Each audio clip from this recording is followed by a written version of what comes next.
Hey y'all, how y'all doing tonight? Sorry about the delay in the notes today, y'all. Man, I had a good time on Saturday. I had an awesome time in our fellowship together. I always have a good time. It ain't no Bible study fellowship that we all get together where I don't enjoy myself, no matter what we doing. But I really truly enjoyed our fellowship on this past Saturday.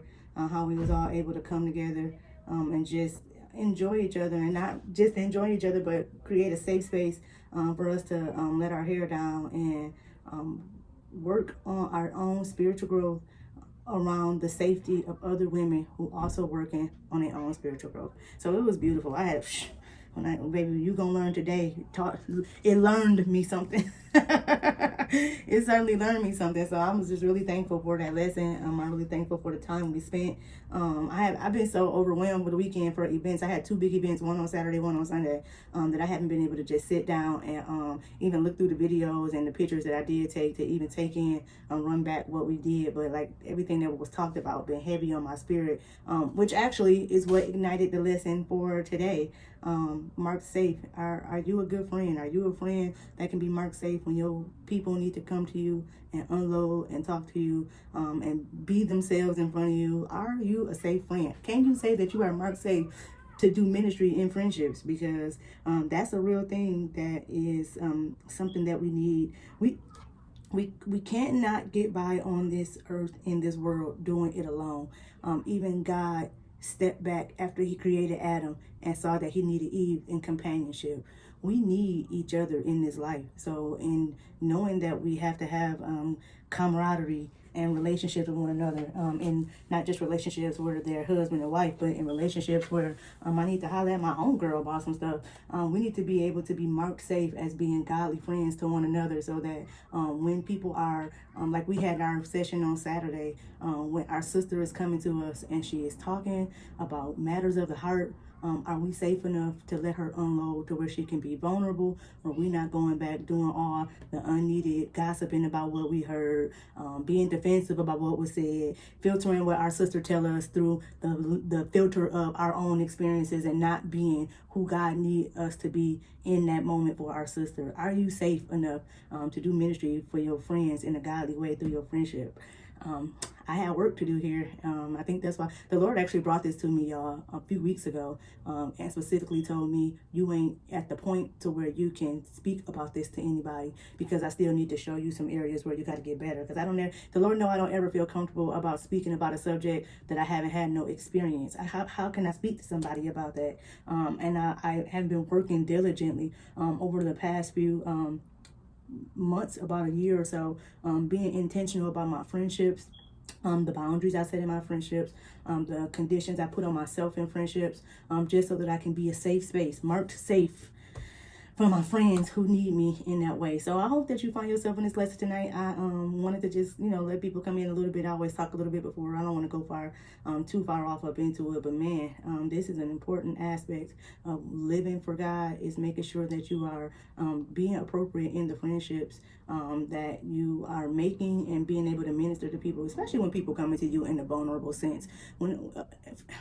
I'm gonna get off into that. But welcome to Ladies Night. I'm so glad y'all chose to work on yourself tonight to come to Ladies Night. I'm thankful that y'all love me enough to be patient with your girl, because I often take on a lot of things more than what I need to take on. But in some instances, that's just the way I show love, is to be able to show up for people. So I've been doing a lot of showing up for people lately, and I thank God that in me showing up for others and maybe kind of falling behind in some of my other duties, the people who are around me, like my sisters in Christ, my husband who's been patient with me, love me enough to love me anyway when the notes get out late, love me when I've been gone all day running around and come home tired. So I appreciate y'all's patience with me as I just be Deb and be out here doing what the Lord encouraged me and tell me to do, knowing sometimes that might take away from my responsibilities, where I have to do things like this, like make sure the notes are out on time. So thank y'all for sticking in there with me. I hope that even if you didn't have a chance to read the notes, you're still able to follow along with us, because baby, being marked safe in this world is super important when you are walking with Jesus. It's something you should do anyway, but especially if you're walking with Jesus and you are being a representation of who Jesus is and what Jesus represents I feel it's so necessary to be important, and so necessarily important that you be marked safe, for people to be able to see in your light. Because let your light so shine before men that they might see your good works and glorify your Father which is in heaven. When people see your light and they're drawn to you, don't draw people into you, and when they get there, it's not safe for them to be there. Are we marked safe? Are we good friends? What kind of friend are you? Are you a safe friend? We are talking all about it tonight, but before we do, I'm going to go ahead and I'm going to pray, because I just want God to be able to open up our hearts, open up our ears, and be able to help us receive what it is that he needs for us to receive from what it is he wants me to share today. Whatever part of my business he wants me to tell you, I hope you open enough to receive it and let it apply where it needs to apply. And that's what I'm praying for. Dear, kind, and gracious Heavenly Father, Lord God, thank you, thank you, thank you, thank you, thank you, thank you so much for your tender mercy, your grace, your strength, everything that you give for us on a daily, things that we do not deserve. Lord, I thank you for taking the time to think about each and every one of us in the way that you often think about us. Lord, thank you for another day. Thank you for the strength to be able to meet the day. Thank you for the oppositions that you send throughout the day that challenge us to be better. Thank you for the time in which you give us to learn the lesson that you send to us so that we can get a chance to be able to grow ourselves. You are patient with us when we're trying to grow, patient with us when we're trying to get better. Lord, we thank you for that patience, because you don't owe us a thing in this world, and we owe you everything. And you still, even with us owing you everything, every day you still continue to give and provide and deliver and heal. And Lord, we are seeking to be set free from things, and you're still meeting us in our daily journeys so that you can help us to do all these things that we want to do. You continue to give to us, to be there for us, to open up ways for us over and over and over, and we owe you, and you still give it to us. So for just that alone, Lord, I say thank you. Thank you for doing things for us that you don't even have to do. I'm asking, Lord, that you be with us tonight as we sit at your feet and open up our hearts to be able to work on our growth. Help us to be able to see what your plan is for our life, and help us to be able to apply your word to our life in the areas where you need for us to grow, and to be able to take whatever it is that we need away from this conversation into the space that you need us to take it, so we can be our best possible selves. Because the more we come to you with our problems, with our challenges, with our life decisions, with all of our everyday practical decisions, the more we come to you, the better we can be. So Lord, continue to help us to stop, to take a pause, to bring our things to you, and to wait for your guidance, even in our friendships, Lord. Help us be able to navigate and make the best possible decisions while we minister to people, even in the way we love them, even in the way we treat them, even in the way that we listen to them when they come to us and make us safe enough for them to be able to confide in us. Lord, give us the guidance to be able to respond the way you want us to respond, to say what it is you want us to say, and to be able to help push them in the way that you need us to push them. Make us safe. Help us to be marking ourselves safe for your people who need to see our light and for our light to shine. Help and guide us, Lord, and give us the strength to be able to resist the enemy, as the devil loves to come and work iniquity in between friendships. And I say this especially in between Black women, Lord. We bind in the enemy that comes to destroy the bond between women, between Black women, between mothers, because Lord, you know, the stronger we are together, the stronger we'll be a force for you. So I'm asking you, Lord, to just be with us, strengthen friendships everywhere, between friends, between friendships, between sisters, friendships between mothers and daughters, friendships between dads and sons. I'm asking you, Lord, to just strengthen the friendships so that we can continue to be safe for one another, so that we can challenge each other to get better, to grow, so that we can be the best possible version of ourselves for you. Come into this Bible study lesson, Lord, tonight, and let us hear what it is that you need for us to hear so that we can apply it. In Jesus' name, amen. Oh, y'all, I'm starting off without no tissue and strong. Didn't know that was coming over me. I dropped my tissue on the floor. Thank y'all so much for coming to Bible study, man. Thank y'all so much for just being here today, choosing y'all, making sure I didn't have to go through this thing alone. Because, baby, are you marked safe? Are you a safe person? Are you a person that God can depend on to be what it is that he needs you to be in somebody's life when they deem you safe enough for them to come to you? I always been a person in my life where my friendships have always been very important to me. Not that other relationships, I don't want to say that, not that other relationships are not important. But I always just been the type of person where my friendships have just been very important to me. A lot of my friends, they end up becoming family to me because of how high I esteem the friendship. Because one thing I learned about myself over the years is I'm a very, very, very guarded person. It takes a lot for me to share, and it takes a lot for me to be comfortable enough to be vulnerable with people, to talk about the things that I really hold close to me. In that day and age right now, what that looked like in my life is even sharing like things about when I go through personally with health wise, what I go through with my marriage. My marriage is very guarded. I don't really talk to nobody about anything with my marriage. It's even me and my husband can't talk about it, and then we taking it to the Lord when I'm guarded in that sense. But I've always been really, really, really big on having I didn't have to have friends, but the friends that I had that made me feel safe, man, those friends are super important to me, because people only really get to see us in the roles that we are with those people. It's like I said, it's not that I don't think other relationships are important. Like I love my family, but sometimes my family can only see me in the role of a family member. There's certain things that my sisters can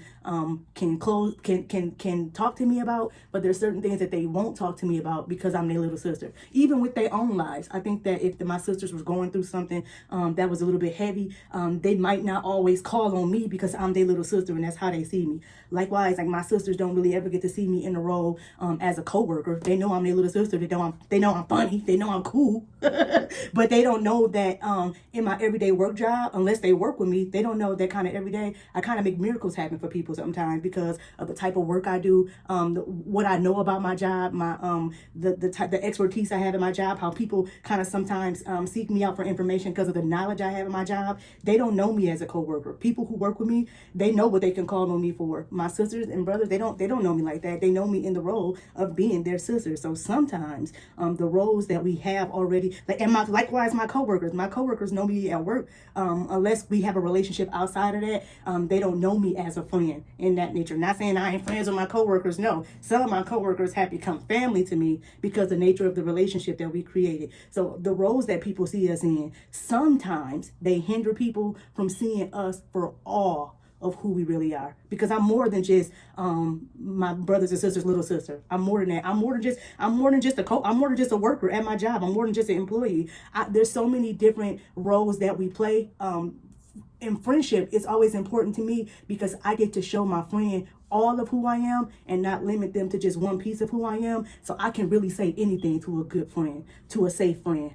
I can be the most me with somebody that I trust with everything, and I don't gotta guard any information. I don't gotta say, oh, I can't say this because I don't want my sister to think I'm crazy. I don't gotta say this, and it don't be the fault of the people. Sometimes it's us, the way we safeguard ourselves. I don't really want to say that to my sister.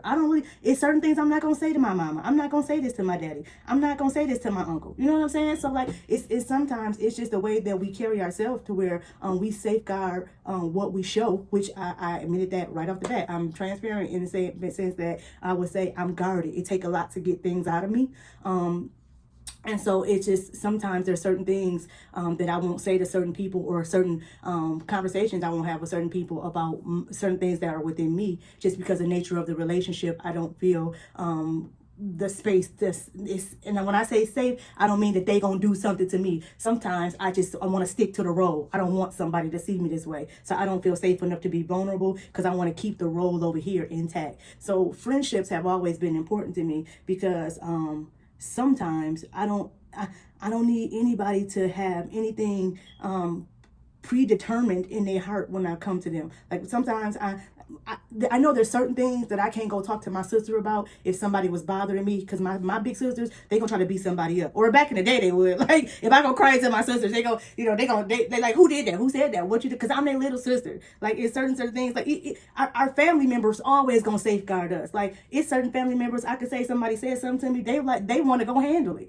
because the love that's already there is already destined for them to put a place place an opinion in place. So sometimes our family can't be as objective as we need them to be because they already biased to what they feel for us already. And one thing that I've experienced in my friendships over this life is that like our friends can I'm not saying all friends. When you got good godly friends, that's the space I'm talking about. Having safe friends. A friend will be what you need to be in the moment, whether you're wrong or whether you're right. Whether you can be completely yourself. You don't got to worry about no roles because you get to decide what it is you show to a friend. You don't always get to decide what your coworkers see because y'all gotta be in the same space, and they sometimes hear or know things about you.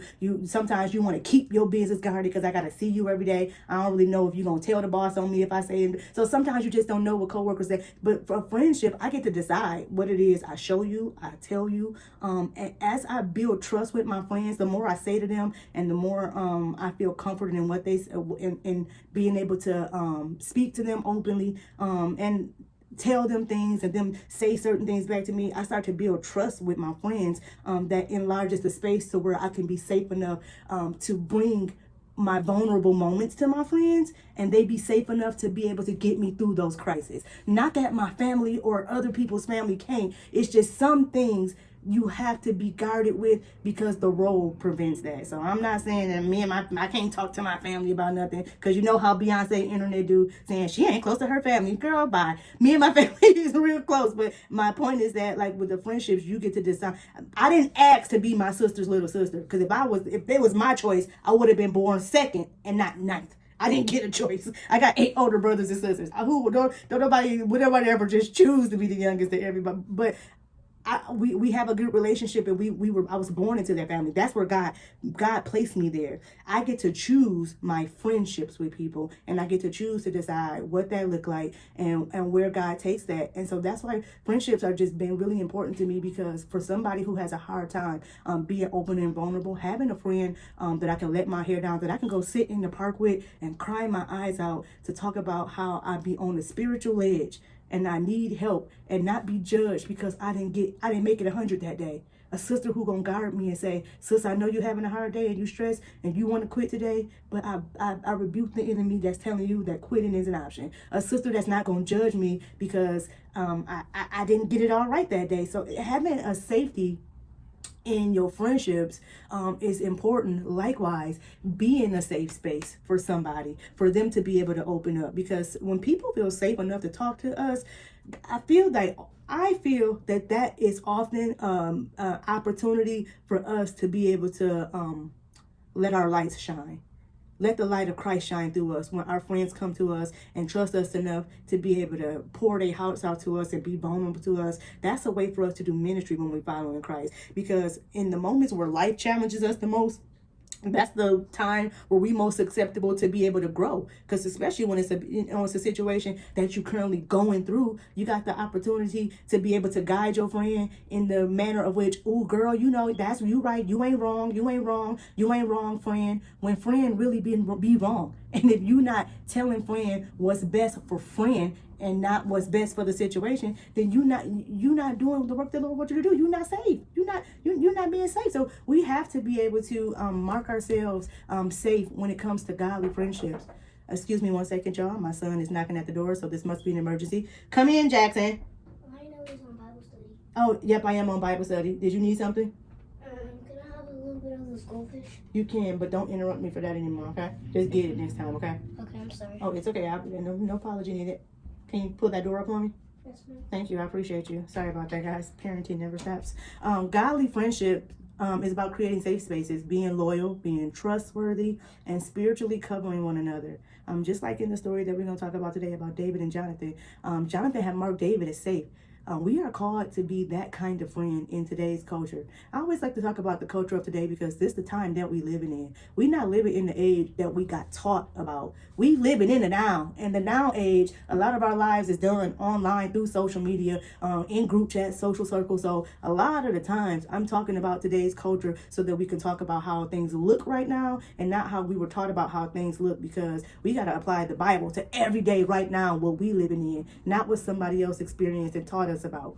In today's culture, especially online and on social media, the phrase "marked safe" is used as a response to let others know that your status in the face of natural disaster or a crisis. It quickly lets people know to tell their friends and family that they are safe during like things like hurricanes, earthquakes, emergencies. And in this age and generations, we transpire everything into jokes. In the age that we live in, we gonna crack a joke about something. Even the idea of being marked safe, this generation done turned that into a joke. So over time, people have now begun to use marked safe in a humorous way of declaring our avoided or a survival of something, even that's serious or silly. I see this a lot on social media. Or people are playfully making jokes about mark safe from this situation, mark safe from that situation. So I'm just saying it as a way of this is how people take something. I'm sorry, 1 second, my son is just having a crisis. I hear him out there crying. Jackson, are you okay? Okay, can you can make her go to the cage. Sorry about that. Got into it with the dog. But in spiritual context, marked safe can represent how God's love and presence really does keep us secure, not just physically, but emotionally and spiritually. When it comes to friendships, being a good friend means helping others feel marked safe in your presence. Being a good friend, and I mean this in like the godly context, means that people should be safe enough to come and be vulnerable with you. I was in a event this weekend on Sunday where we went, and it was a bridal shower, and it was really intimate. It was nice. It was beautiful, and a lot of the unlike some bridal showers, we were able to kind of sit around and talk to each other a little bit more. And then people were giving advice to the bride. They were talking about even their own personal experience with marriages. And one of the girls who came in a little bit later. She came in after we had kind of started the conversation, and she was listening for a second, and then when she got her chance, she started to speak. And one of the first things that she said was, "I feel like this is a safe space, so I want to share." And that did something to me, because whatever the energy was in the room, it made her feel safe enough and comfortable enough for her to be able to open up and share something that was actually really personal. And what she shared, I don't know if anybody else was blessed by it, but it sure blessed me, because it resonated with me, because her experience was something that I could relate to. And I said, I thank God that whatever energy that we presented here, and of those of us that were talking, that we made her feel safe enough that we were safe for her to share her story, because it really blessed me what she was able to share. So being a good friend in this concept, when it comes to friendship, being a good friend means to be able to give off that right energy, to make people feel safe in your presence, so that they can share, so that they can come and be vulnerable to you. In today's culture, where so many friendships are just surface level, like conditional or even competitive, the idea of being marked safe, it takes on a very powerful spiritual meaning. Godly friendships aren't just about laughing together or sharing good times or hanging out and doing girls' day, having Bible study and not having nothing to talk about throughout the week, or living or encouraging each other. It's not just about that. It's about creating a space where someone can rest in the assurance that they are protected, they are valued, they are covered in love. So to be marked safe in friendship means that you don't have to fear betrayal. One big thing that you don't have to fear is judgment. Man, we all are growing in Christ.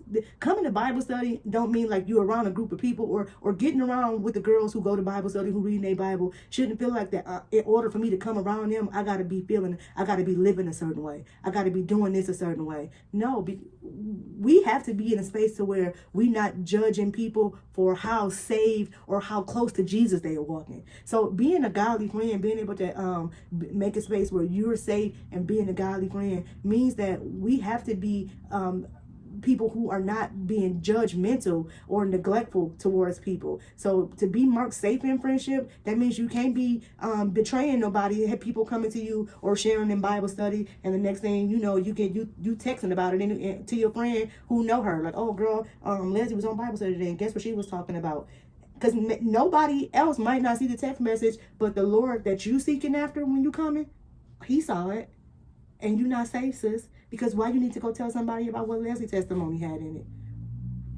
We got to be able to be mindful of the things that we are doing and saying and to our friends in our friendships, where they can become like judgmental. Instead, you know that your friend will guard your heart.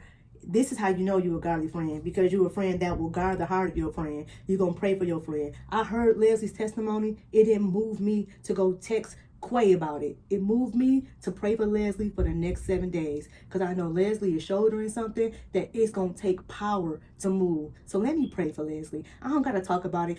You don't be in the space where when your friend come to you and tell you something that they're going through and it's something that is heavy, that you turn that into tea, because you're not safe if you do that. Because if your friends see that you were doing that, they wouldn't have shared with you. You have to have spiritual integrity, doing the right thing, whether somebody is looking or whether somebody is not looking, because God hears and sees everything. He always looking down, looking low, checking in.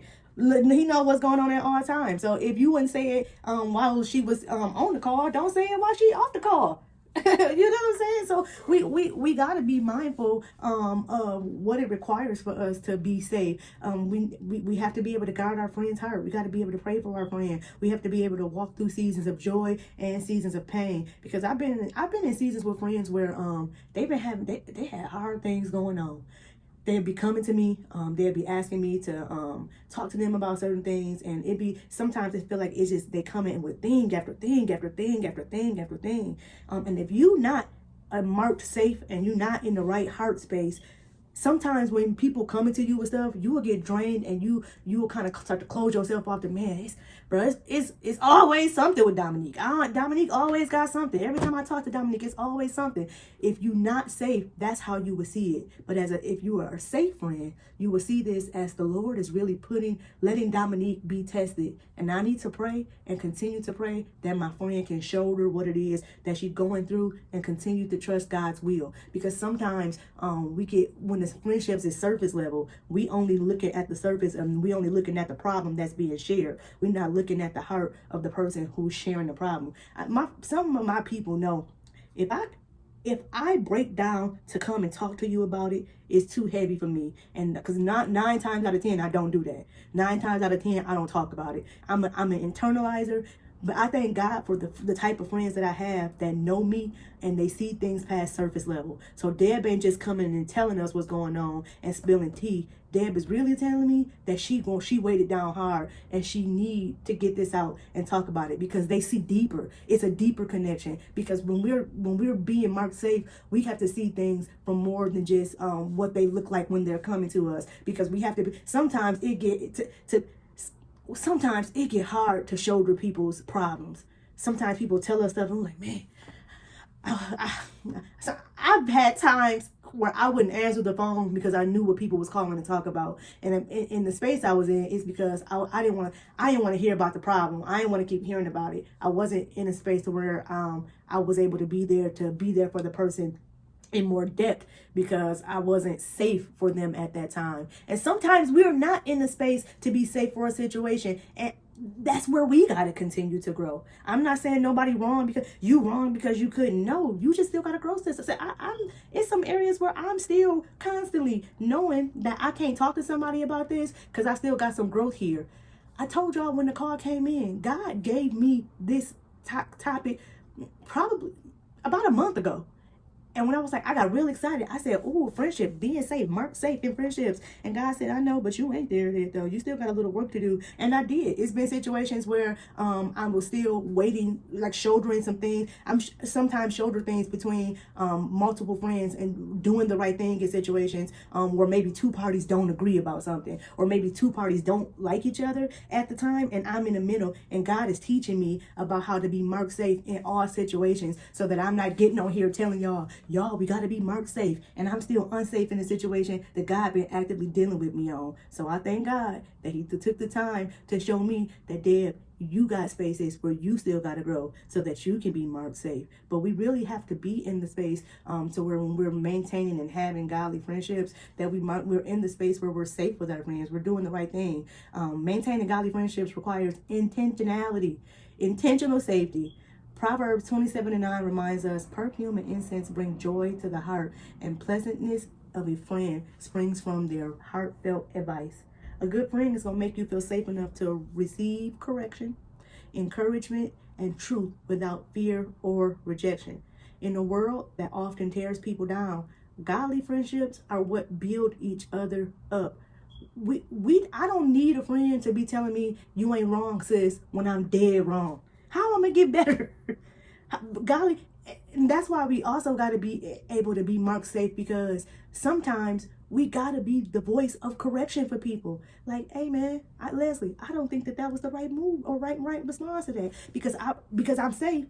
I'm hearing what you're telling me, and I'm praying about it with you, and I'm letting you know that the Lord is showing to me that, like, that the way you responded, sis, that wasn't the right way to respond, and that don't present you in the best light that you can possibly be in. That wasn't the right move for you. It's another way that you could have handled this. Sometimes we have to be able to correct our friends. So we got to be marked safe in our hearts, coming from the right space, because you shouldn't be correcting nobody if you got ill intent about what they should or should not be doing, or ill intent with that friend, because correction, discipline is love. We don't want to, we correct somebody and teach somebody and help somebody so they can get better. That's why I said having godly friendships, being marked safe, that's also doing ministry in friendships, because my friends should challenge me to be better, because especially when I'm coming into my friendships being the most me that I am in any other role. As a mother, my son see me as a mother. He oftentimes see me as a friend, but he don't get to see me as a friend the way Crystal see me as a friend. My sister and I have friendships, but they don't get to see me in the manner of which, as a friendship, the way that Quay see me as a friend, because of the way I present myself. Because we don't have the role with each other is friendship. That's not my sister. That's not my brother. That's not my husband. So sometimes I feel as if that our friendships are such an important place and have such a spiritual connotation, because that's where we bring all of us, we put it down, and our friends get to challenge the very inner us that make us to be better. So ministry and friendships is really important. So that's why it's important for you to be safe, because if you got to correct your friend, if my friend got to correct me, I don't want her doing that from a space to where she got a little resentment or bitterness trying to come to me as a woman, when she really it's really something else built up in there. You're not safe, friend. And then don't, because when I get vulnerable with my friends, that mean I trust you, because I don't never like to tell nobody something that I feel like that they gonna use on me later on and turn it against me. Like, don't bring this up in a hateful way or a mean way, or be telling my business to somebody in another way because you respond to this, because to you is tea, because that's surface level. So we really got to be able to not only be marking ourselves safe, but be able to see other people for if they mark safe for us as well. Because being marked safe in friendship also means that your presence become a sanctuary for others. It means when your friend is weighted down by life, they know that you will help carry the load, help carry the weight. I said sometimes it's people will come because God got them going through a season. And if they feel that you're safe, sometimes people just have to talk through things. In order for us to be able to be a sanctuary for when people come and lay things down at our feet, we have to be in a safe space, a good heart space, and be able to not judge people for what it is they're dealing with or going through, or even like I used to do. Yeah, I used to get frustrated and tired of hearing about it. Like, if this girl don't stop talking to me about this. But now I think of things like, Lord, why do you keep letting her come to me with this? What is it that you need for me to say? Because now I'm marked safe, and I'm not the friend who get frustrated that you keep coming. I want what's best for you. So if you continue to come, even if I feel like, okay, friend, you're going at this a little hard, let me pray about the situation so I can ask the Lord what it is that I need for you to share with you, so I can help you in the season, because the Lord keep allowing you to come to me because you feel me as safe enough to come and vent to me. So we got to be marked safe, because we have to be able to build up our friends, especially when they're going through seasons. We the most susceptible to growth when we're going through a challenging time. Hard times put us through things. Gosh.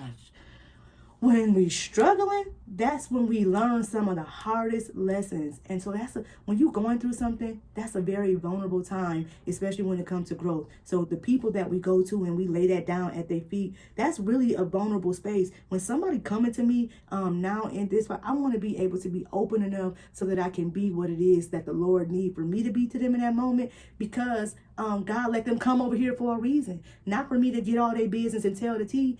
And it may be that God let them confide in me so I can get help in some kind of way. So be marked safe. Be marked safe. It means that when the world gossips, you cover your friend. When everybody talking about it on Beyonce internet, when they talking all about it on Facebook, cover your friend. I can't thank God enough for the people to destroy my character, my name, my reputation. But I thank God that I get by with a little help from my friends, because my friends covered me. They prayed for me. They called me. They checked on me. People was texting me early in the morning saying, I seen this on the internet. I'm trying to put you on. What you want to do? What's going on?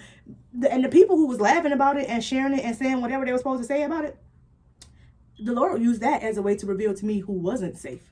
This person is not safe. You thought they was, but they're not safe, Deb. And I know you I know you done confided in this person a little bit, but I'm telling you, when the world went into, when your life went into crisis and things was getting real ugly out here, the Lord, I thank God for that situation, because God sent me the situation so he could show me who was safe for me and who was not safe for me, because that's something that I had to learn. Because our friends will not gossip about our life thinking that it's tea. They gonna cover us. They gonna put us before God. When the storms rise up in our life, when we stumble, that our friends gonna remind us that, sis, God got you. God's grace is sufficient for you. We wrestle not against flesh and blood, sis. You fighting the enemy, and that's what you got to focus on. Don't get all mad and riled up. Don't lose your witness. Don't lose your character. Keep pushing. Keep walking the good fight, sis. I've been there. I've been down before. You can do it. Get up. That's what a good friend gonna do. A good friend ain't gonna make post about it on the internet. A good friend ain't gonna hop into a group chat with her other friends and talk about it because they got access to your story because you shared it to them. So what they gonna do? They're not gonna go and start talking to other people about it. A good friend ain't gonna be screenshotting stuff to other people, making jokes and talking to you, talking about it. That's not what a good marked safe friend does. But that's the age that we live in, y'all. We live in that age where this is how friends operate now, and nobody's talking about how wrong it is, and so it's becoming a social norm and a social practice. They're not marked safe. You need to be marked safe by not participating in that foolishness, Deb. Don't get into the group chat talking about somebody else's business because somebody brought it to you. It's sometimes I can be standing in a conversation that I know I don't belong in, and I won't even say a word. And I just sit there, a group of people talking about something, I'll be sitting there, I won't say a word. So I know whether the person see me or not, I want to have integrity with Jesus. And I'm not finna get involved in talking about somebody, because then I won't be marked safe. Or if somebody come and confide in something about me, and then somebody else come fishing for business about what they know that I might know, I'm not speaking to you about that, because I need to be marked safe. And that person trusted me and confided in me. I don't care what my relationship is to you. I have to be marked safe in my friendships, because I gave God my word that I would be. Because I let my light so shine before men. So when the world doing all this gossiping, they doing all this posting and sharing the memes about people's situation, I just stay away from it, because that's not activity that the Bible teaches me to participate in. Because safety in friendships is one of the clearest reflections of God's heart, because God's love always shields us, it protects us, and it keeps us. He do that to us every day. Why, if we're made in his image and in his likeness, would we think that wouldn't be our responsibility to also to shield, to protect, and to cover our sisters and brothers? Why would we think any differently? We shouldn't be texting and posting about it, or talking about it, or making comments about it where they can't hear it, or not being safe enough for them to be able to being judgmental about their situation. You know, like it's certain behaviors that the devil and it's certain behaviors and practices that the devil want us to fall into, and let us just be unaware that we're not doing that thing right. And this is, I think, one of them, how we not being marked as safe enough for, us to be able to do ministry in this area where people come into friendship. There is so much beauty in having a good friend where you can come to and just lay all your troubles and burdens down at. That's what we got in Jesus. Take your burdens to the Lord and leave them there, because we have friendship with Jesus. He calls me friend. And if Jesus wants us to be able to have that type of friendship with him, he's teaching us about how the friendship we should have with others. We should be safe for people to come and be able to lean on us and put their burden, and us be able to help them and encourage them. And let me tell you, the friends who brought their paralyzed friend to Jesus to get him what it is that he needed is one of the most encouraging stories of being marked safe in friendship that I can think about. These people picked up this man's bed and took him to a house that did not belong to him, could not get him in, and which I would have said, it's too many people out here. I know we're trying to get in there and get dog in front of Jesus, but like, it's hot out here, it's too many people. Man, we just ain't gonna be able to do it. They did not stop there. They climbed the roof with a paralyzed man, cut a hole, y'all, in the house of somebody's, in the hole of somebody's roof. They don't even own this house, because if I'm the owner of that house, baby, you gotta see me after Jesus leave for cutting a hole in my roof. But these friends were so insistent about getting their friend before Jesus because they knew that that was best for their friend and a condition. That's a friend that's marked safe, because they not out making light of the fact that like he can't walk, he can't do this. Like, I mean, it would have been cool if you could have got him to Jesus, but the crowd, it was too many people out there, so we couldn't. No, by any means necessary, friend, I'm putting you before the Lord. I'm getting you before the Lord. I know you've been struggling with this. I know this is hard for you, and you confided in me that this was something that you was going through. I'm marked safe, so I'm going to get you before the Lord. This is what I'm going to do for you. So the Bible it has so many examples that it teaches us about the type of friends that we should be, in a sense of being marked safe, so that we can be who we can be what Jesus needs us to be, because he couldn't have got to Jesus if it wasn't for the friends. So we need to be who the Lord needs us to be in somebody's journey too. So you got to be able to be safe so you can do what the Lord is calling you to do in somebody's life as well. In today's culture, maintaining godly friendships that feel safe are both rare and necessary. Everyone longs for a friend who makes them feel marked safe in their presence, safe to be honest, safe to be vulnerable, and safe to grow in faith. Safe to grow in faith is a big thing, because walking with Jesus is a journey and it's not linear.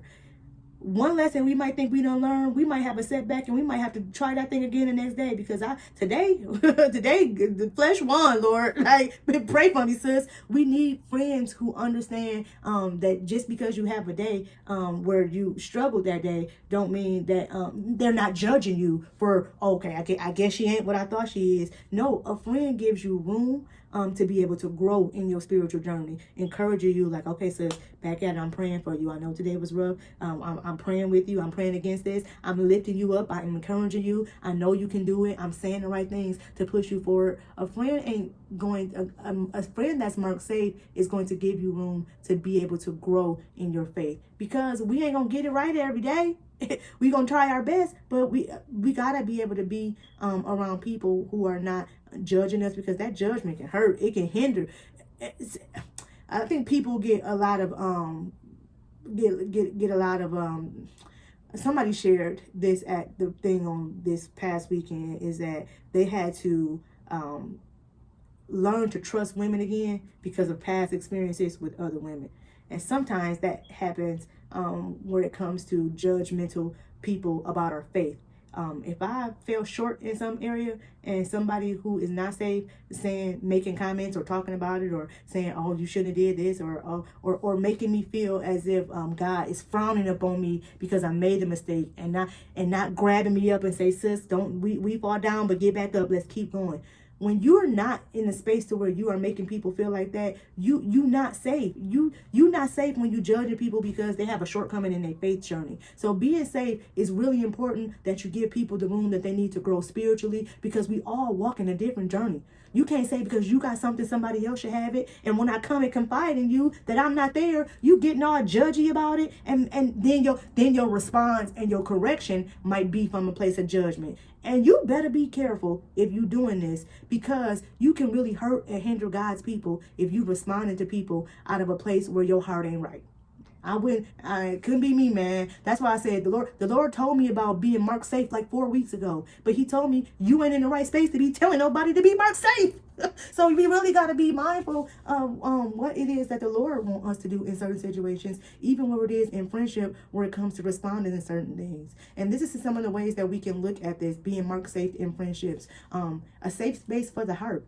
Just as Facebook's Mark Safe tells the world, I'm okay, a good friend provides a space where someone can breathe They can come and be honest with you, and they can feel protected when they come and talk to you. I don't want to go and talk to somebody and feel like I have to worry about after I talk to them if this going to get back to somebody else, if they're going to be talking about this to somebody else, because now I'm just building up anxiety about talking to you when I really should only be focused on what I'm coming to talk to you about. If I'm having a problem, you should be safe enough for me able to come to you and confide. I shouldn't now have to worry about the problem that I confided in, and then also worry about if you're going to be talking to people about what I shared to you. No, we have to provide a safe heart space for people to come and be able to talk to us, people to be able to be honest, and they feel protected once they talk to you. Spiritually, Proverbs 17:17 says, a friend loves at all times, and a brother is born for adversity. Because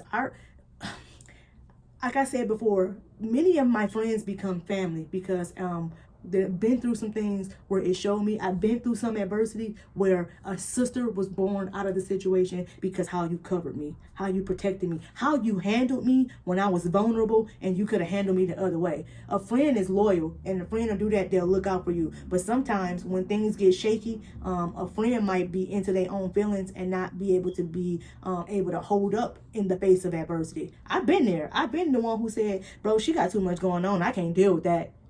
I'm not marked safe for her. I pray that God sent somebody else to be safe in the situation, but it wasn't me. I couldn't because I wasn't able to put things to the side. My heart wasn't a safe space. But there's been situations where I've had sisters born out of adversity in situations that I've been through, where I discovered that, like, oh, you for real, my sister, my friend. Because a true friend makes you feel safe enough to be able to be yourself. Being able to be safe enough to be yourself is such a big deal to me, because y'all, I'm a little quirky. I'm a little weird at times. I'm obsessive about some things. There's some things about myself that just kind of make me the niche of who I am.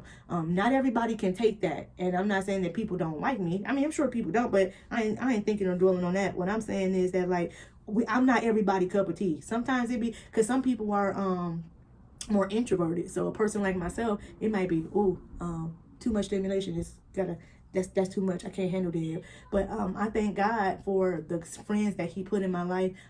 They make me safe enough to be able to be all of who I am, even when that gets annoying. They tell me too. My friends will tell me, bro, dial it back some because you're doing too much. And I know that they mean that in a way, not saying, ugh, because we've been working on this thing for a long time. Telling me that I'm doing too much is often telling me that, like, okay, Deb, you're getting carried away. Just calm down, refocus. I had to tell Jack sometime, like, okay, think about what we're doing, focus. You can kind of get beside yourself, because it's a characteristic of who I am. It's not like, oh, I could change this. No, sometimes I could, but sometimes I just do too much. It's kind of in my nature. Like, y'all be like, oh, damn, when we talk about the picnic, like, no, the picnic was all grand. Y'all stayed up to 4:30 in the morning because I wanted it to be a certain way. I wanted the food to be a certain way. I wanted the flowers to be a certain way. I wanted the journals to look a certain way. So I obsessed over it. It's just a little bit of part of who I am.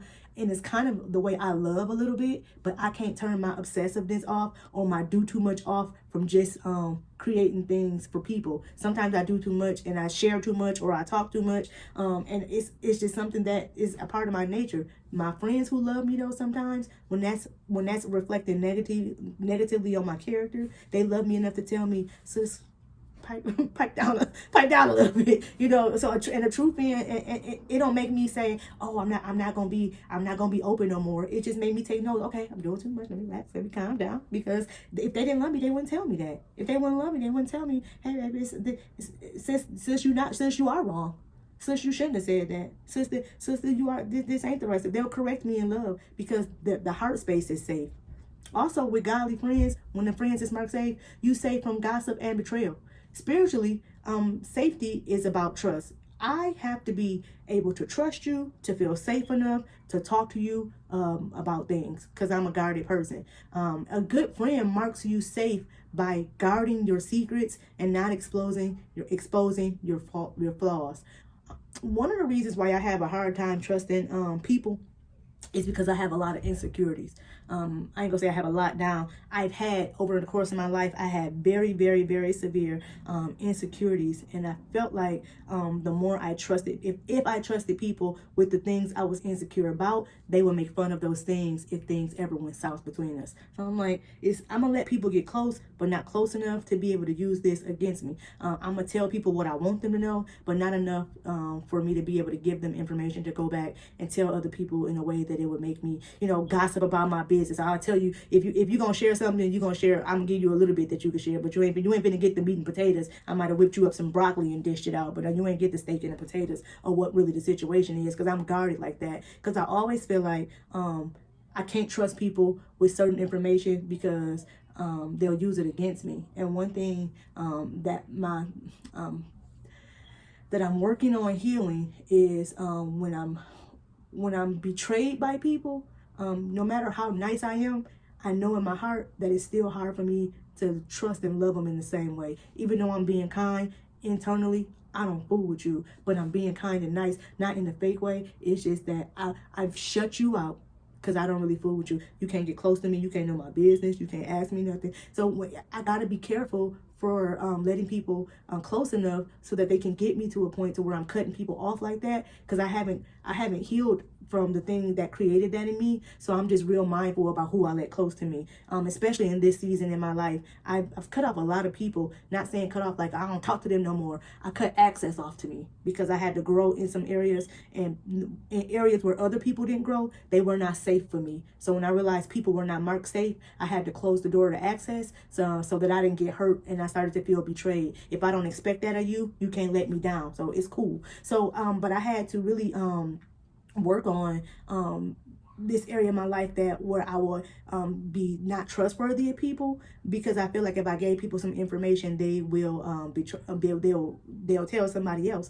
Likewise, me trying to be somebody that's safe because I want to be a godly friend. When people share information with me, I'm real intentional about making sure I tell them, this is safe with me. I ain't telling nobody. Even if two different parties is having a disagreement and one talking to me on one side and one talking to me on the other side, I went through this situation in my life where God told me you got to be a safe space. So no matter what that look like, you got to be safe if somebody coming to you and they trust you. I know how hard it is for me to trust somebody, to be able to lay my hair down and tell them what I'm going through or tell them something that's vulnerable to me. So because I know how hard it is for me, I assume that it's hard for other people to do that. So I treat it with a very respectful capacity. So now in my life, two of my sisters can come to me talking about each other. I ain't gonna say nothing to the other one that the one said. I ain't saying nothing. I'm gonna say whatever the Lord told me to say in the situation. I want to be safe because you gonna confide in me. I ain't gonna say, well, I talked to her and she told me, because no, the Lord sent me as a safe space because he want them to be able to come to me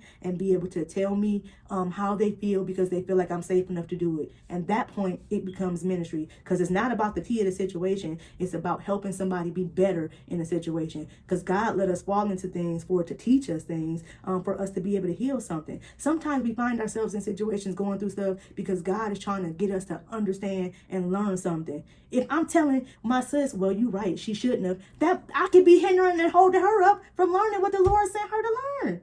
So we have to be able to be safe and have the right head space, heart space, and be free of trying to gossip and trying to go in between friends and do all that, because we becoming a part of the problem and then we won't be marked safe. So be able to be marked safe from gossip or betrayal. You can rest knowing your heart won't be mishandled if you are going to somebody who you can deem that is marked safe from gossip or going back and spreading your business. Safe in prayer and support. Being marked safe as a friend means someone knows you will pray for them, intercede for them, and check in during hard sessions. In Galatians 6:2, we were told to carry each other's burdens. That is spiritual safety. Life be life and hard, man. And putting things at the feet of the Lord sometimes get difficult when you're under pressure. So like we learned a couple of weeks ago, we might have to ask our friend to let us hold something. And sometimes when I'm calling my friend for prayer, I'm telling them exactly what the situation is. And sometimes that can be embarrassing because life is hard. We got to be able to have friends that is not going to judge us and pick our stuff up as tea, but realize that you come to me because you can't go to God because you heavy. I'm going to shoulder that for you. I'm going to pray for you. I'm going to put you before God. I'm laying my faith down. I'm 10 toes down about you. I got you. I'm praying for you. Not the one that's going to try to filter through and get all the tea before they get to the point of asking God. Now I don't even want you to go to God no more. Go ahead. I don't even want you to do it no more because you're asking me too many questions. I don't want to do this with you no more. So going on. I'll get somebody else to pray. You got to be ready to pray and support. They came to you. You got to be able to pray and lift it up, because sometimes we don't know what God needs us to be in the moment. So if He's sending somebody to come to us in a space where they need us to be able to lay down our faith for them, we got to be able to be in the right heart space and safe space to do what we need to do for God's daughter, for God's son, for whoever, because the Lord sent them to us for a reason. So be ready to be on your P's and Q's. Not saying that you might not be going through a hard time at that time too. Sometimes we be going through a hard time when people come to us to be safe spaces. Jesus was dying on the cross when the thief came to Jesus for deliverance. Jesus was dying too, and He stopped in the minute. Right then and everything, and He did ministry while He was yet in His situation. I'm not saying be a safe space because you always in a good space. No. But you better be ready to pray for your sis if something coming over. If the Lord sent her your way, if the Lord sent your brother, if the Lord put them on your heart, whatever you're going through, be able to be safe enough to be able to support and pray and intercede. And make sure that you are marked safe from loneliness. Jesus Himself modeled this. He told His disciples in John 15:15 that they were no longer servants, but they are friends. His presence gave them assurance. Spiritually marked safe, even when the storms and the trials came.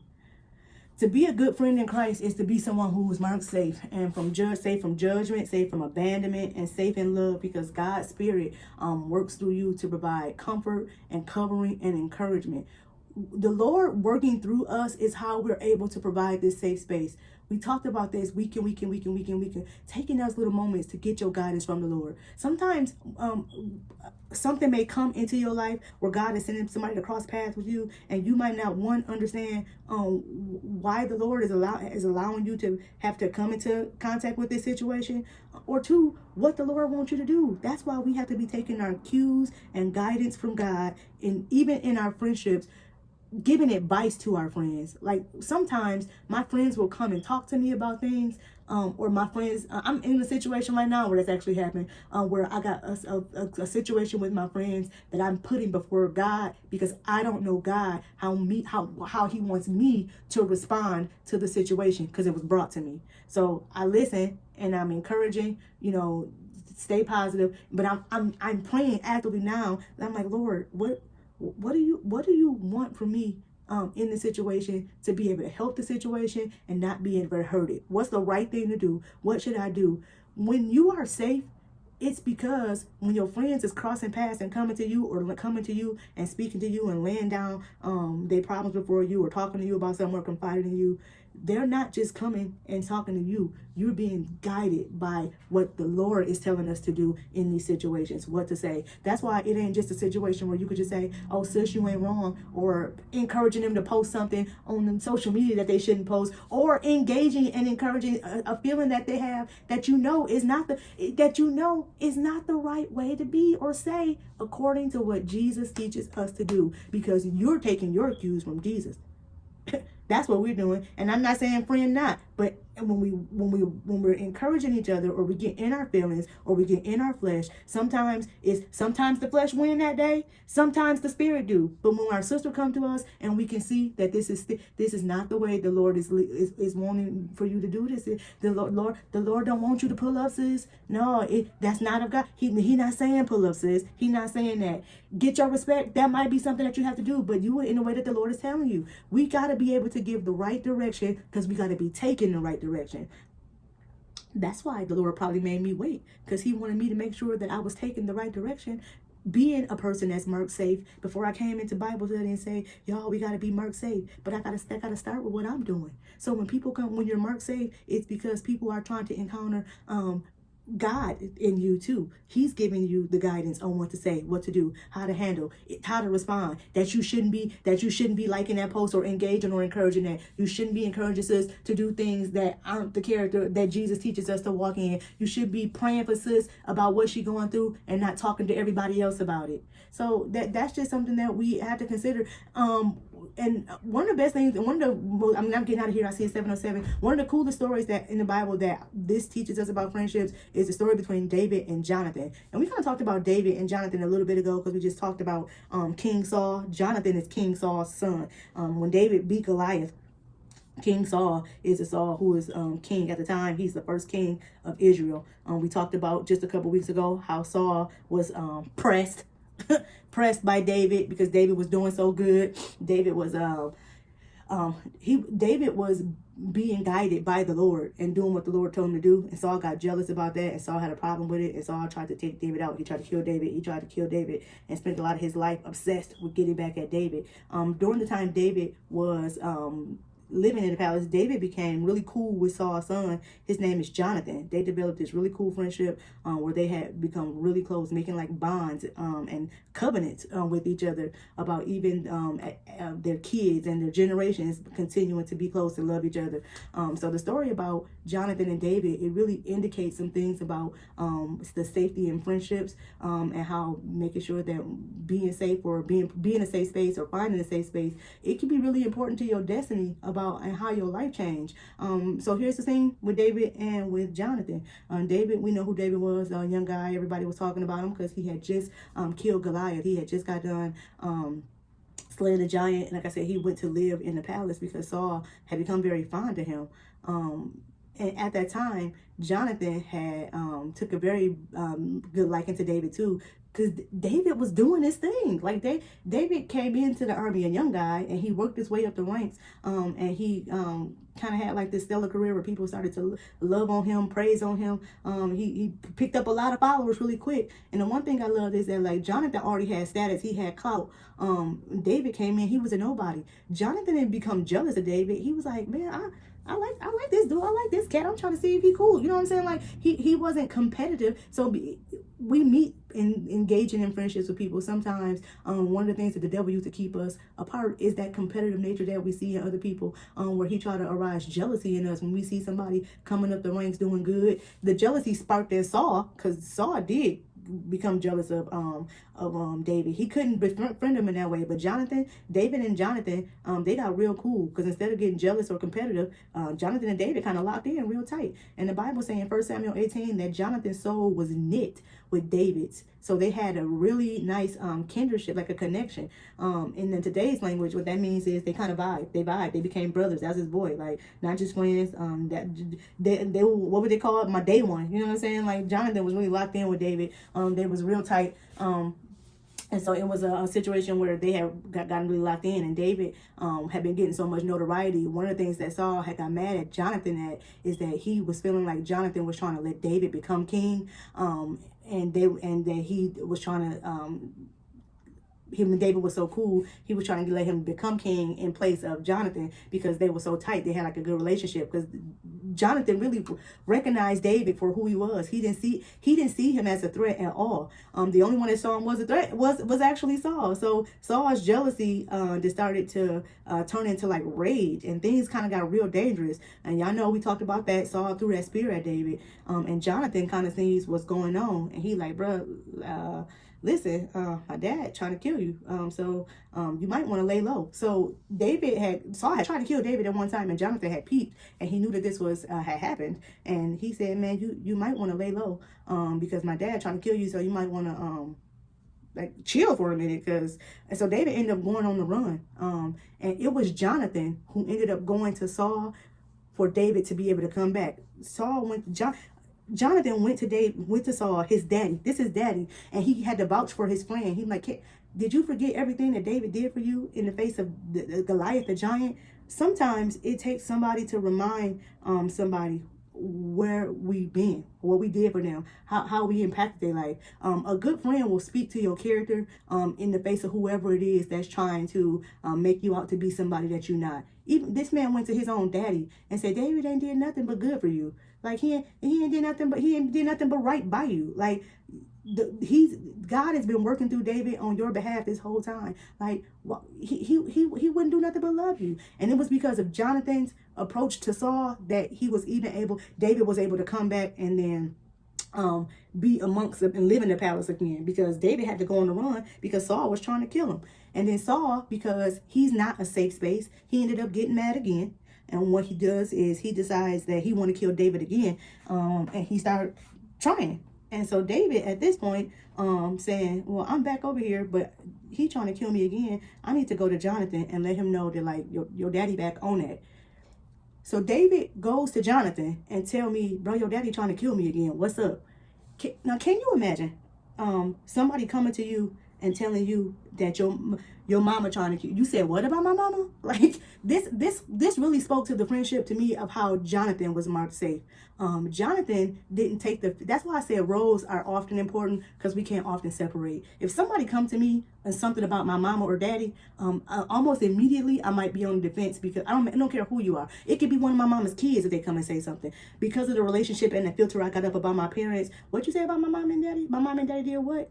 Jonathan didn't take that. He was able to recognize that it was something working through Saul that was not of God. So when David came back to him and said, bro, your daddy trying to kill me again, he immediately didn't kind of go against David. His love for David, his safety of the friendship, heard what David is saying and said, okay, I'm going to hear you out. He said, well, he started trying to reason with him. He said, well, if he was trying to kill you, I think he might say something to me. Like, I mean, that's my daddy. Come on. Like, I think I might know if he was trying to kill you. He said, and David was saying to Jonathan, your daddy know how cool we are. Your daddy know we solid. Your daddy know that me and you, we tight like that. He know you done brought me back in here. The only reason that I'm back in here is because you brought me back in here. Your daddy know we cool. So he not going to tell you if he trying to kill me. So they're having this dialogue, this conversation where they have two opposing points. You telling me my daddy up to something, and that's reason for me to be upset. But I'm being marked safe for you, because my friend whom I love, who the Bible say my soul is knit with, my friend came to me safe enough because they have a concern for their life. Let me hear what's best for my friend. So Jonathan, he ended up making a plan with David, or he allowed David to set up a plan where in today's age it would have been like they was calling Saul on the three-way and trapping Saul into being able to say what his truth was. What they did was they set up a plan for Saul to be able to show his behind really in front of Jonathan. David was supposed to show up to a big festival that they were having, and David normally go, and it's customary for David to be there. So David told Jonathan, he said, I'm not gonna show up.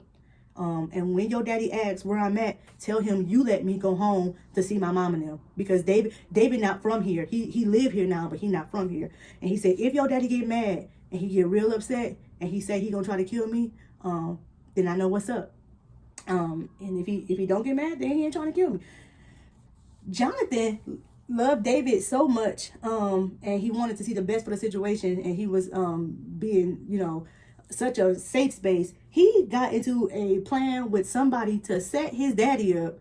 Can you imagine setting your mama up with her, like having a plan where you have to set your mama up to get trapped up into some information to find out? Most people would not do that. But in this situation, it ended up changing the course of David's destiny, because they did find out that Saul was still on that. And because they found that out, David was able to flee and his life was saved, because Jonathan was marked safe in that time. Like, and because Saul was mad when Saul asked Jonathan where David was in that festival, he got hopping mad, man. I mean, when I say he got hopping mad, he got so mad that he not only went to tell people to go kill David, he started calling Saul's mama out her name. Man, you gonna talk about this? How mad you is? You really sure? So this whole time, my friend was right. You got that energy. You're not safe, and I was able to see that. But Jonathan being a safe space for David, somebody that David could trust. This changed the whole course of David's life, because he wasn't captured and killed by Saul, and we can really be such a pivotal point for people in their journey when we safe enough for them to come to be able to talk to us. And I just, that's why I just, man, Jonathan really was just the kind of friend who marked David safe, and he did not compete. We need those type of spaces, and we need to be those type of spaces. That's the whole reason I started doing this ladies night, because I needed safe space. And if I needed safe space, somebody else might need that too. So we need to be the type of people who create spaces and be that for people, because that's what it takes for us to grow in Christ, to be able to meet our destiny. David needed to be able to trust Jonathan so that he can find out that Saul was still on that.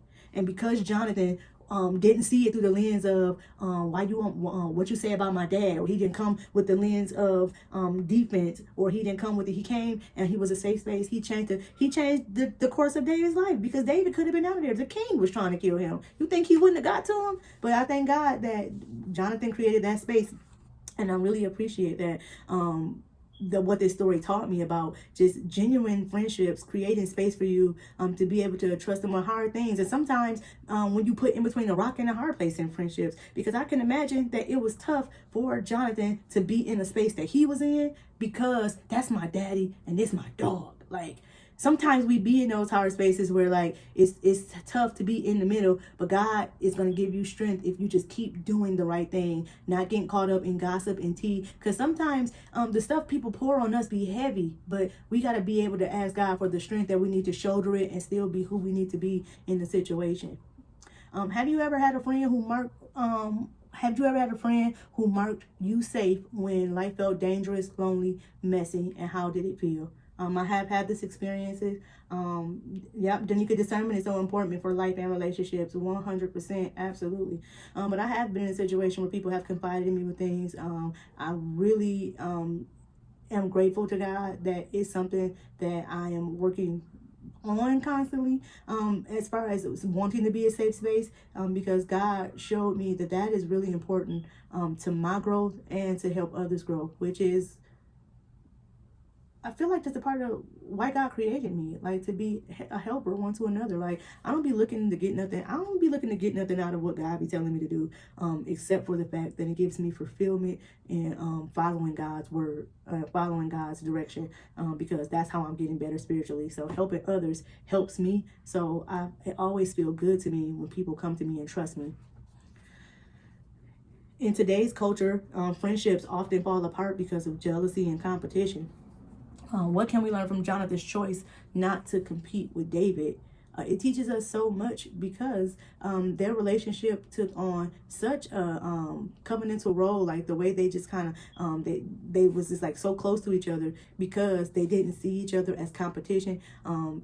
He was just, I think Jonathan was just real proud and admired David and the story that he came from. David came from nothing, and he came in walking with God, made David to be one of the most admired people in the Bible, to be honest, because his story is just so touching. Like, I love the story of David, but it was because Jonathan didn't take on the role of being like competing with David, and he took a closeness to him that we was even able to get all of what David's story is. Because had he not latched on to him as more of a brother and not a competition, you come to me talking to me about my daddy did something, you finna you might as well see me outside, because my daddy did what? And I'm grateful that Jonathan had the type of heart that he did, and he was a safe space that teaches me that I need to make sure that I'm finding myself in that space and not competing with somebody and trying to be competitive in the nature of what other people are doing, other people are saying, and just walk the path that God had for me. Jonathan was also continuing to let the Lord use him, because he did not adhere to what Saul's feelings was about David, because sometimes that hinder us too. Because for a long time, it was if my family don't like you, I don't like you. If my cousin don't like you, I don't like you. If my friend don't like, if one friend don't like you, I don't like you. And Jonathan could have easily did that. That's my daddy. You said, what about my daddy? And so it really just teaches me is that I really have to be able to carve out the right space in my heart for who God sent in my path, and have discernment like Danica said, and also take the right guidance for how God want me to respond in that situation. So I'm glad that Jonathan did that. I ain't gonna go over all the questions. We getting too late, but there was some good lesson tonight. I was really, really, really happy to deal with being marked safe. I got work to do yet here, but I'm glad that the Lord has been making me intentional about being a safe space for people who need me to be that. Our self-work questions tonight, I am going to read because I love the self-work. Do my friends feel safe sharing their struggles with me? Or do they fear I'll judge or expose them? Have I ever let jealousy or competition stop me from being a true friend? That's heavy, sis. Am I the type of friend who shows up when it's hard or when it's only convenient? And what steps can I take this week to intentionally be a safe, godly friend? Absolutely right, Quay. Being safe requires sacrifice at times. Yes, it absolutely does. 100%. Man, I am, this has been a heavy one tonight. I'm gonna have to sit with this one all week. Really. Our marked safe notes activity says throughout the week, pick 2 or 3 people you call friends and send them a marked safe message. It can be a text, it could be a call, or a handwritten note. Example, just letting you know that you are marked safe with me. I've got your back in prayer, in love, and in loyalty. I really like that. This simple act shows your friends you're a safe space, just like Jonathan was for David. And our life application this week says being a marked safe friend means this: covering and not exposing. Don't gossip. Instead, protect your friend's name. Proverbs 17:9. Encouraging and not competing. Celebrate your friends' wins. Don't envy them. Romans 12:15. Praying and not judging. Carry their burdens to God when they can't carry them alone. Galatians 6:2. And lastly, it's showing up, not disappearing. A godly friend doesn't ghost in hard times. Proverbs 18:24. True friendship isn't about convenience, it's about covenant. Just like Jonathan marked David safe, God is calling us to be safe spaces for others. In a world where people are left unsafe by betrayal, gossip, and judgment, godly friendships shine as a refuge. When we mark others safe, we are reflecting the love of Christ. Because of him, we are all forever marked safe. And our prayer this week is, Lord, thank you for the example of David and Jonathan's friendship. Help me to be a friend who marks others safe, and a friend who is marked safe with my words, with my actions, and with my loyalty. Remove jealousy, remove gossip, and remove selfishness from my heart, and fill me with love that protects and encourages. Show me how to be a covering, a safe space, and a blessing to all of those around me. And mark me safe in your love so that I can help others feel safe in mine. In Jesus' name, amen. That was a really beautiful prayer. I really like that one. And that's all I have for tonight, y'all. I'm sorry I went over. I went in. I'm sorry. I was going to try to catch up, but I feel like I couldn't cut off. But I apologize if it went too long. Have a good night. I love y'all, ladies. I really, really, really do. Y'all, and y'all safe with me.